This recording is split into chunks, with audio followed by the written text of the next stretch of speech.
Getting these photographs is not easy. As a nature photographer, I'm often traveling to remote places, filling memory cards with rare and valuable moments. And for all the photos and videos, there needs to be a place to store them. And here's where the problem begins. A collection of portable hard drives, micro SD, SD cards, CF Express, not to mention all of your phones, your family photos, and you've pushed every external hard drive to the max, and there's still not enough. And just when you thought you might have to pay a subscription to go to the cloud, this shows up. They're clean, they're sleek, you have redundancy, and all of your valuable information could be stored here. These two NAS are user-friendly, equipped for security, redundancy, and easy access for all your projects without paying a subscription. But which one should you get? Now before I get started, if you are new to this channel, my name is Shannon and I am a full-time photographer in beautiful British Columbia. Whether you're here to learn, be inspired, or simply enjoy some stunning visuals, you've come to the right place. Subscribe to my channel if you want to see more videos like this. Storing photos, paperwork, video, family photos, all of those used to go on these guys. You might still be using these, and they tend to pile up. Some of them fail. So then you switched over into solid state hard drives. These are external hard drives that are very useful, and there's not any moving parts. But after a while, you're kind of wondering, okay, when am I gonna lose one of these? When is one of them not gonna work? And I never have enough storage. So you might move over to a cloud system where there's some redundancy, some safety. With cloud storage, you have to pay subscriptions. Subscriptions aren't getting any cheaper. They're going up, or the space that they're giving you for that subscription is going down. So what do we do? How do we combat this?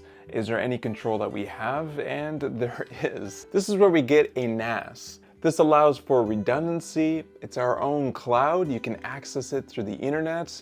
There's some nice ports on the back to hardwire into your computer. You can get up to 10 gigabytes of speed with this guy. So this allows you to put multiple hard drives and creating some redundancy. So in this video, I'm going to be talking about these two systems, whether or not you need this and all of its bells and whistles, or if this is the appropriate choice, because they're both going to offer some redundancy, give you plenty of storage, and allow you to access your files at any time without paying a subscription. So Ugreen got in contact with me and they sent me two different NAS units. So here we have our NAS unit and we have the accessories. My son left the door open, and so now we got mosquitoes and bugs that are flying in here. But this is the unit right here, slick. Little magnet dust filter, and that just fits on there real nice. Nice packaging for our booklet, and it comes with a 2-year warranty. Our user instructions, a couple of different accessories here. That is going to power our NAS unit right here. Little screwdriver with some screws. This is pretty cool. It looks like Cat 5 or Cat 6 cables. Now this is another Ugreen NAS system. So this one's similar, where you have the NAS and then you got the accessory box. It's light, feels really nice. I like that. It looks really nice, looks good on your desktop. And I'm curious how well the fan will do. We have the user instructions. We've got a booklet right here. We got that 2-year warranty. Power cables, communication cable, screwdriver with some screws down below, and more screws. But what does this have that this doesn't? And do you need to spend all the money for this when you can just buy this? This is the DXP4800 Plus. It's got 4 bays. There's an SD slot card down here on the bottom, which is really handy for a photographer. We have a USB-C port, and we have a USB 3.2 port on the front here, light indicators, and then we got, of course, our power button right here. On the back, we have an HDMI port, another USB 3.2 port, 2 USB 2.0 ports, 2 LAN ports. One of them is a 2.5 gigabyte, and the other one is a 10 gigabyte port. We have a little reset button, and then of course we have our power plug-in here. Got one big fan here, which is going to be really nice for keeping it fairly quiet. And then we have this dust protector that just magnetically snaps onto the back there for easy cleaning. Next, I have the Ugreen DH4300 Plus. It looks pretty slick and sleek. Nice little tower here. I actually like the design more than the 4800. On the top here, you pull off the cap and it reveals the 4 trays here to add in your hard drives. You pull the tabs here inwards and you can pull out the drives. It just clips in there nice and easy. We got some ventilation on the cap right here, so the magnetics just snap right into place and it looks nice and sleek. There's our venting. On the bottom is where our fan is, and we have more venting here on the sides. On the front, we have our LED lights indicating our drives that are operating. We have our power button, and we have a USB-C port. On the back, we have an HDMI port, 2 USB 3.2 ports. We have our LAN port. This one's capable up to 2.5 gigabytes, a reset port, and of course, our power intake. First, let's talk about the difference between these 2 units and then what the similarities are. First is, this is aluminum alloy, which is why it's, heavier, tougher than this unit right here. This is mostly plastic. As far as storage goes, this will allow you to have 138 terabytes of storage in here, which is 47 million photos and 92,000 videos, give or take. And this one will allow you 120 terabytes of storage, 41 million photos and 80,000 movies. Now, the 4800 has 2 LAN ports, and this one, the 4300, only has 1. Now they both have the 2.5 gigabytes of transfer speeds, but this one has the extra 10 gigabytes of transfer speeds. And that'll come into play on how you want to set it up. One goes to your router and the other one can go to a switch or to your computer. So with that 10 gigabytes, you can transfer up to 1,250 megabytes per second. So what that looks like for a 1 terabyte transfer is about 20 minutes. The 4300 has that 2.5 gigabyte LAN port that can transfer 2,500 megabytes per second, and 1 terabyte equals about 54 minutes. Now there's theoretical speeds and then there's actual speeds. It will depend on what hard drives you have in here. If you have solid state hard drives, it's going to be able to transfer faster. Depending on how you have these hard drives set up and what RAID system.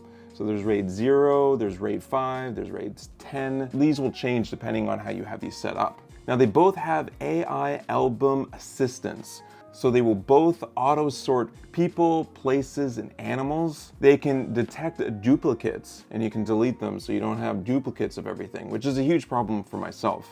Now, wildlife photographers photograph a lot of photos. Wedding photographers, if you're into architect or real estate, you're gonna be having a lot of files that you need to save and then put onto hard drives. So instead of having, a bunch of these, kind of makes sense to have a system where you can have a backup here just in case one hard drive fails to be able to copy. Now on the back, this has more USB ports and USB-C ports than this unit. What that does is allow you to hook up your other hard drives and ride this system and its features, accessing this through your own cloud, hardwire or wirelessly anywhere. Now, security is a big thing. Both of these have built-in security managers. You can keep these local in your home and it can scan for viruses. You can set up the scanning to happen in the middle of the night, whether it's daily, weekly, monthly. You just set it all up and then you don't even worry about it. You go to sleep, it does its scanning, which can take a little while, which is why you want to do it in the middle of the night. So when you wake up, everything is hunky-dory. As a Nikon user, my RAW files show up on my Mac, but they don't give me a preview of what I'm looking at. I actually have to open up Bridge, and then I can finally view the images that I took. Now, both of these units work with RAW from all major brands, Nikon, Sony, Canon. So it's great. I can actually view all of my images, whether it's on my smartphone, iPad, or my computer. And then for video, it can do MPV, MOV, MKV, etc. So it recognizes all file formats, which is great. Both of these support access from all devices, your phones, iPads, tablets, computers, desktops, laptops. Both of them support it. One perk the DH4300 Plus has over the DXP4800 Plus is that it supports NFC login. Just take your device that supports NFC and bring it close to the NFC logo on the NAS. It will prompt you to download the app to log in. This helps you use the device even in the absence of a computer. Now on the front, this does have an SD slot, which can be a huge perk for photographers where they can just plug it in, they can see it pop up, and then they can transfer all their files easy. They don't have to plug it into their computer, they can just plug it into here. Now for myself, I really never use this. I just plug it into my laptop, see everything there, and then drag and drop the files. And I'm gonna show you how I'm gonna do that later. Now the 4800 is a little wider. It's not quite half the size when it comes to length than the 4800. Pricing might have changed, but at the time of this recording, this was like 360 bucks, and this one was 650. So you're looking at a couple $100 more for the more expensive unit. But keep in mind, if you want this nicer unit, you might have to spend more to be able to access the juicy 10 gigabytes of speed. Because if you're like me, you need to buy one of these. This is an adapter to plug into my computer. It's a USB-C on this end, and there's an Ethernet port here, which I can connect to my 10 gigabyte port on the 4800. This one costs like a couple $100. I'll have links down below on how much this costs. For this unit, I have this little dongle. I actually bought this quite a few years ago, and it is a Ugreen product. This right here is a fraction of the price. I think I paid like 50 bucks for this. Might be down to like 30 or so. And this will give me 2.5 gigs of speed, which is what this port sends out. So this is gonna cost a lot less than now this package right here. So you gotta think about what ports you have. Maybe you have a Mac Mini and it has a 10 gigabyte Ethernet port built right into it. So you can just plug it in, you don't have to pay for the extra accessories. Now here's another accessory that you might wanna get, and this is a switch. If you're like me and you have multiple NAS units, then there's only so many ports that you have in your router. Some routers only have 2, but if you have a larger router, you might have up to 4 ports, which is what I have. But at a certain point, it gets overloaded, and you want to be able to get all of those speeds that you've paid so dearly for. Now, I have 8 ports here that can all support 10 gigabytes of speed. So my router will go into one end, and then all of my devices, whether it's computer, my NASs, they'll all go into all of the other ports, allowing for a beautiful connection. I'll mount this underneath my desk, and I'll plug everything in, and it looks really nice.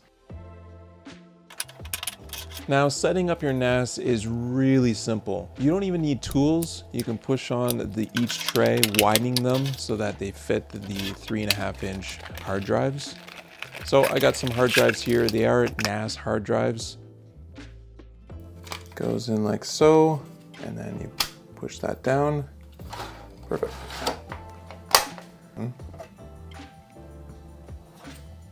Okay, now for these ones, what you're going to want to do is line up the holes here so that you can put six screws in. Smaller drives, you've got 1, 2, 3, 4 holes, and those are going to get lined up right here. 1, 2, 3, 4. That'll go just like that. Line up the holes in the back. There we go. Put the screws in, and this would go down like so. Okay, that is done.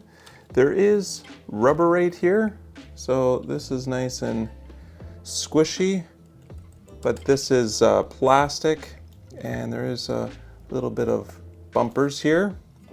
All in all, it's kind of what you expect for something like this. Plastic won't heat up, so it's okay that it's not metal, and the rubber bumpers is a nice little touch. So that will go just like that. Now you can lock each one of these. We've got this little key, and we can lock those so that you can't push it. Now I did crank my mic here to try and pick up the whirling sound and the fans.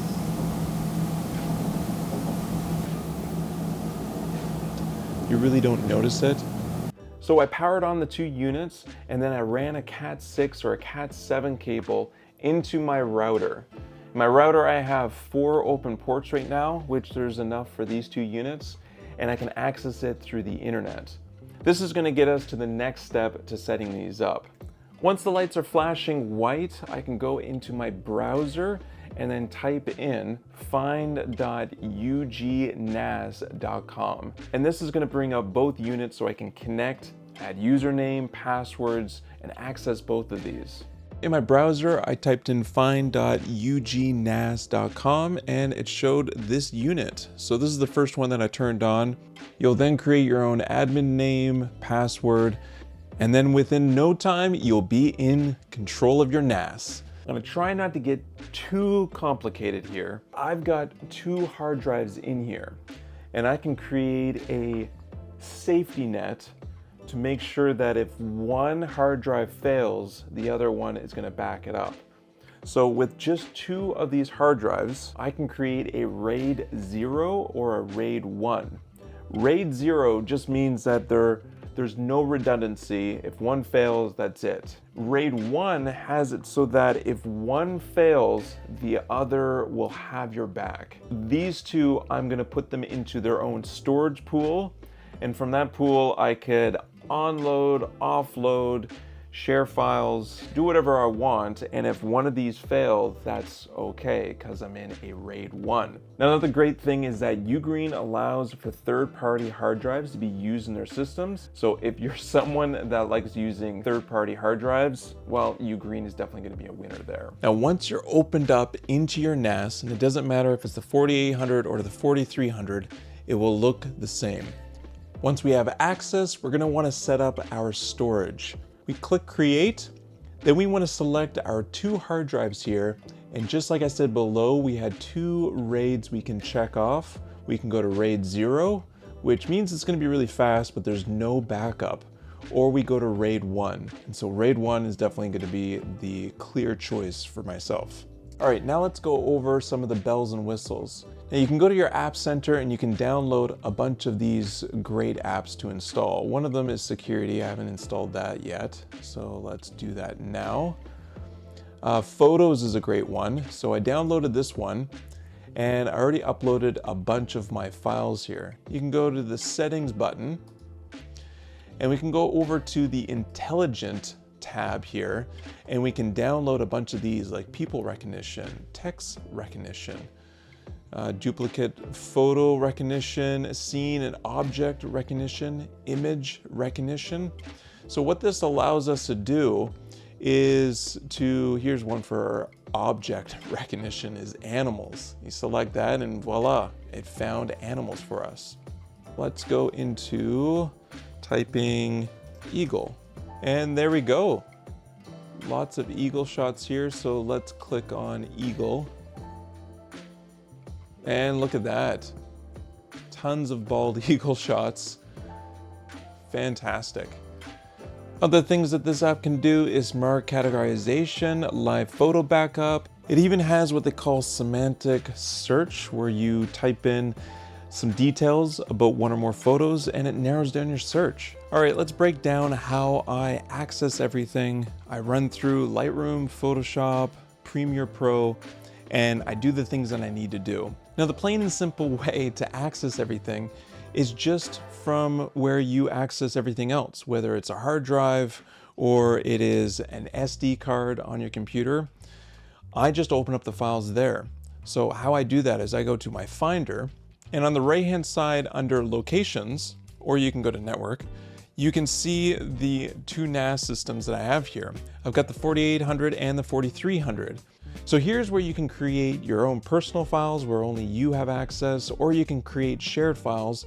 So if you're working in an office space or within your own home, you want people to have certain access to some things, but not access to other things. So here I will double click on my personal folder here, and this is where I have my business files, everything video. So if we double click on this, we get to this video right here. And this is where I've been uploading all of my Sony files right to this folder. So it's really nicely laid out, and it's simple. It's drag and drop.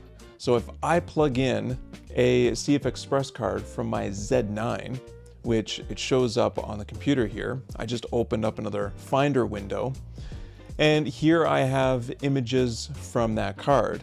I can just drag and drop those right into my NAS, and it'll upload them, just like that. So now that I have all my files onto my NAS, I'm gonna show you how you can access it when you're in Lightroom, Photoshop, Premiere Pro, and it's really simple. So if we're in Lightroom, if you go up to your Library tab and then click Import. So here's where I can go into my shared folder. On the 4300 NAS, I have a Mats folder. Under here, under Photos, I've got raw images, and then I have Eagle Day, July 1st. So I can click on that, it'll open up all the images, and then I can hit Import. Now we have all of our images imported into our Lightroom. We can then start working on it. Once it's here, it is connected to the NAS. It's making changes here, and it's accessing the image from the NAS. It acts just like a portable hard drive, but it's better because you have more access than something that's connected to your network. I can actually go onto my phone. So right there at the very top is the NAS app, and beautiful. It's now connected to the 4300 NAS. Here I can go into Files, Photo, Raw Images, and there we go. I've got my Eagle Day #1, date is 2025. I click on that again, and there is all of my files. Pretty cool, they're just loading right now. It's through the internet. What's really neat is that I can actually see my raw file on this NAS, whereas Apple doesn't like to see Z9 raw files or Z8. So this is a nice perk that it actually has the capability of seeing these images. So I can be anywhere and I can access my NAS, show people photos, raw images, when I took them, all the information can be here on this app. You can also access it from your laptop here on the internet. Here I've got my NAS here. I've got all the files here, so I can click on Files, Shared Folders. I can go to Matt's folder here. Go down to Photos, we got raw images, Eagle Day 1. And it's gonna do exactly what my phone just did on the app, and it's gonna show me all of these images. Now I can go up into the top right and I can click through the different viewing tiles that I want. Let's do large here. So I can cruise through and try and find a really nice eagle shot, putting myself up on the line here. Here we go, look at that. Nothing's really lagging, it's working really fast. And this is the 4300 NAS. Now let's go into Premiere Pro. This is where I will create a bunch of files here in Premiere Pro. I go down to the very bottom and I say new bin. I don't know why they call them bins. It's really just a new file. So if I go down here at the bottom, it'll say new file, and I can put in Sony, even though I have a Sony one up here. So if I double click on this one, this is where I've imported all of those files. I can right click and go to import, or I can go Command I. That also brings me to my window here to choose where the files are coming from. And this is where I can, again, go to my NAS down here on the left-hand side. I can pick the 4800. I can pick the personal file folder. I can go to everything video, raw video, UGREEN NAS project. I can find my video files and I can highlight what I want, click import. Another way of doing that is just going down to the Finder window, pulling up the files by going through all of those folders that I've created, and then drag and drop the file that I want. And then down here in the timeline, this is where I drag and drop all of those files, including music, sound effects, audio files. I dump them all into a timeline and I edit them. And when I press play, getting these it does its thing. is not easy. And it's collecting all of the files that we have from this NAS unit and playing them in real time. And this can bog things down if you have large files. So video can take up a lot of space, and 8K video are huge files, not to mention photos or graphics that you want to add. The audio files, sound effects, all of those can pile up and it can really slow down your speed. All right, let's see how well 4K video, 6K, 5K, and 8K work on the 4300 and the 4800. I have 4K, 5K, 6K, and 8K footage right here. So I'm gonna drag and drop those right here. No lagging, nothing here. Looks pretty good, and it looks like I can scrub all the way through there. Now let's look at 5K. Looks nice. Okay, next is 6K video footage. Smooth. Now again, this is the 2.5 gigabyte export, and this is 8K. And it's running simple. If the 4300 can do it at 2.5 gigabytes export, then the 4800 is going to have no problem. Like, I'll play the 5K, yep, no problem. Here is the 6K, not an issue there. And then here we are with 8K, and there's no lags, no hiccups, and the 4300 does a pretty good job as well.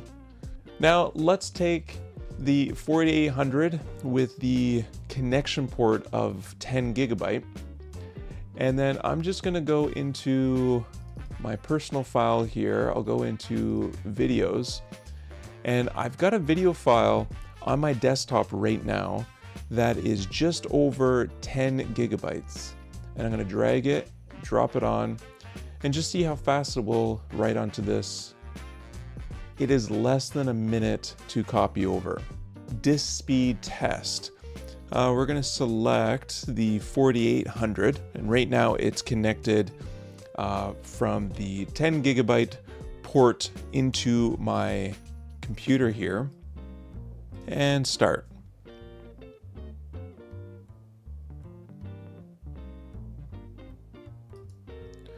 Now the read speed is right up on par with what the specs say. The write speed is quite a bit lower, but that's because I don't have a solid state hard drives. These are spinning disk, and I also have it on a RAID 1. If it was a RAID 0, this would work a lot faster. Okay, now we're gonna select the 4300.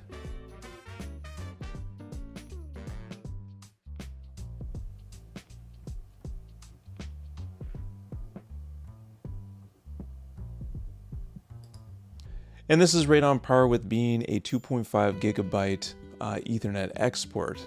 Now you might be thinking, why don't I just pay for a cloud service? I don't have to have these units running on my desktop, and I can just upload to the cloud. So it could be Dropbox, it could be Amazon. There's a bunch of companies out there that offer space online, and they cost a lot of money. Price is one of them, where you're going to be paying monthly for the amount of storage, and the storage isn't a whole lot. The biggest thing, I think, is speed. Uploading to the cloud is going to take way longer.